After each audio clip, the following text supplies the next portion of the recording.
As you move into a universal spectrum of relationship, you begin to see things from a bigger picture. You now understand that you are not limited as just a physical body.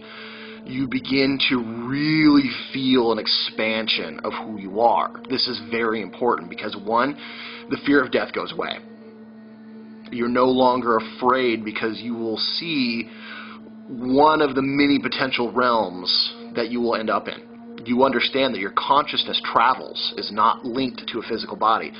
Fear begins to dwindle. With death being slain, with the killing of the illusion of death, fear begins to dwindle.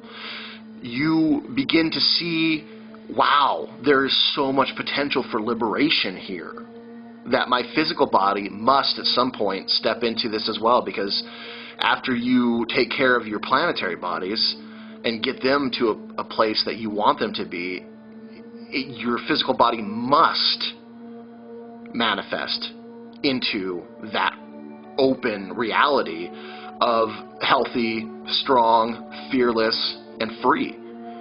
And from a planetary perspective, you have all those planetary influences now affecting your physical body and all resonating as strong, healthy, fearless, and free.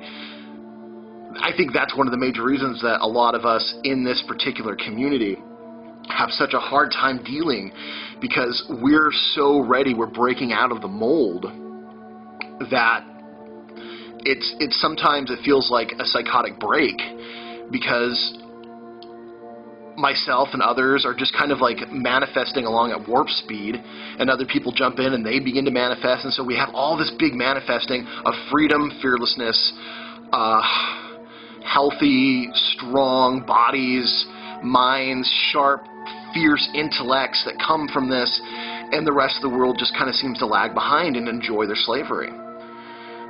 This is the coalescing of stars.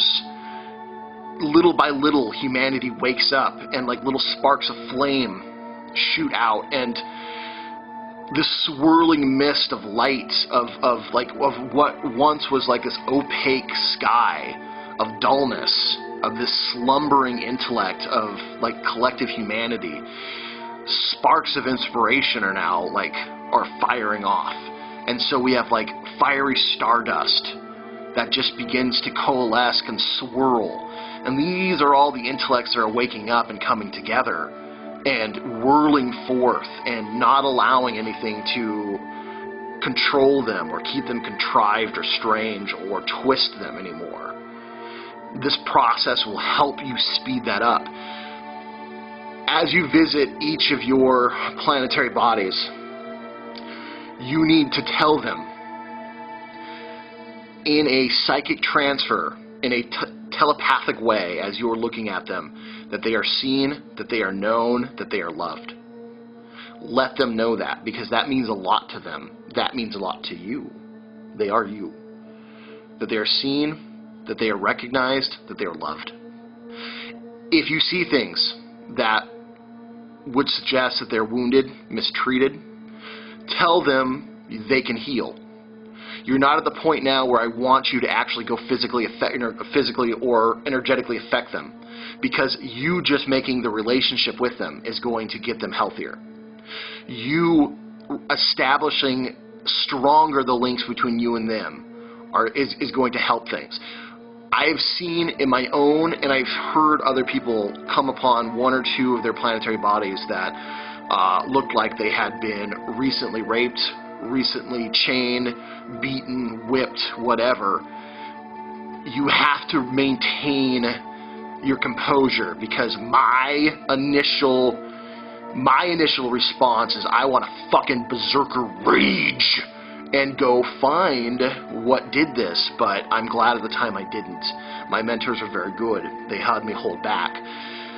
They allowed me to get the connection first, because the connection, once the connection is strong, then I'm actually able to go affect things in ways that aren't going to mess things up.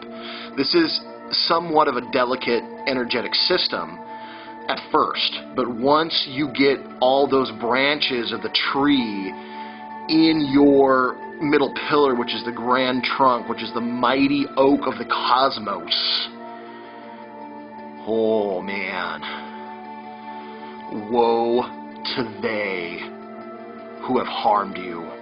Woe to they who would deny you your divine humanity. Set those connections up first. Make sure they're strong.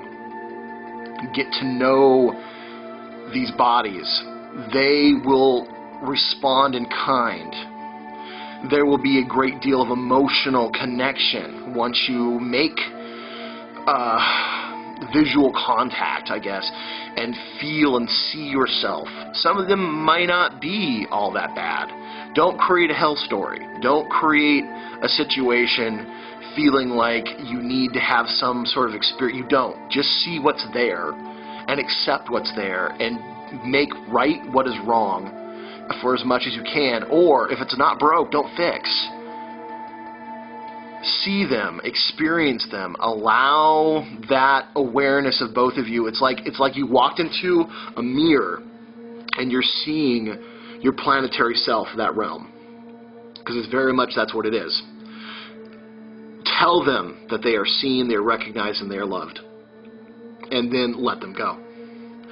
For the first couple weeks, that's all I want you to do. Establish that you are becoming aware of this connection. Don't make the middle pillar all that much longer. Literally, your connection with them should be as many times as you can vibrate past, like the first or second time. So maybe you're vibrating 3-4 times, and then vibrate maybe 2 or 3 times more as you see them, and then just simply move down into your other planetary realms, and then just end the middle pillar as you experiencing that connection, that full, like, grounded, but also at the same time fully aware and establishing and increasing psychic awareness as this mighty, mighty transmitter, transceiver that's also grounded. Oh my God, it's so fucking important for you to ground. Yeah, you have to ground, because also these experiences that you're having, they don't become real unless you're grounding them. You've got to fucking ground them or they don't become real. You have to ground. If you have all these amazing experiences and say you really free up your solar body, and then you don't ground, guess what happens? That doesn't manifest. So you've got to manifest this. If you're going to do this, if you're going to work at this high-level mystery school, true tradition, you've got to make it real. It can't just be an intellectual fantasy anymore. You've got to ground it. The middle pillar will ground it, but it will also keep you aware and psychically open. This is why it's so important. So important. Ground those experiences. So simply just go through, have a quick check-in. Just introduce yourself, and then go back to your life. And believe me, they will also begin to reach out and connect with you. You will feel much more complete. You will feel much more whole. And that's going to be that's so paramount to deal in this world where there's so much there to rip us down. This will help build you back up. I can't overstress this. So it's time now for you to see how infinite, how amazingly huge your energy is, to really understand that you exist on so many different levels. Once you have this experience, you can never go back. You won't ever want to go back. You truly step up into being your own savior. This is why it's so important. You're not waiting around for Jesus to come back. You are being the inner hero. You are being your own Christ energy. And you are liberating yourself on all levels. And therefore, you will liberate yourself on the physical. Do this. Do this. And the stuff that I'm going to get into with you guys are going to fucking blow your minds. And you will go, fuck This is magic. And we're going to have some seriously kick-ass times coming up, I promise you.